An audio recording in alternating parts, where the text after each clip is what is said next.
महाशिवरात्रीनिमित्त आम्ही गेलो होतो शंकराच्या मंदिरामध्ये आणि इथे ना खूप सारी मंदिरं आहेत. म्हणजे गणपतीचं मंदिर आहे, बालाजी मंदिर आहे, अजून हनुमानाचं आहे. तर इथे आम्ही ना रांगेत थांबलेलो, खूप सारी गर्दी होती.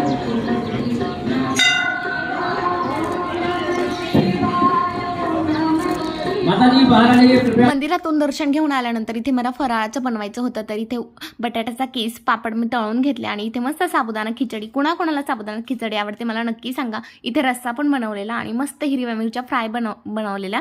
त्या तिखट नाहीत, खूप छान लागतात खिचडीसोबत. आणि लिंबू पण घेतलेलं साईडला आणि इथे मस्त नैवेद्य अर्पण केला देवाला. आणि मस्त आम्ही फराळाचं करायला घेतलं. तर आज फराळामध्ये ना एवढे सारे पदार्थ बनवलेले, मस्त फुलं वगैरे देवाला ठेवलेली, छान पूजा केली मी मंदिरातून आल्यानंतर आणि मग उपवासाचं बनवून घेतलं. तर आज उपवास म्हणून मध्ये ना एवढे सारे मेनू आहेत. तर तुम्ही उपवासाला काय काय बनवलेलं मला नक्की सांगा कमेंट करून. सगळ्यांना ओम नमः शिवाय. Bye bye.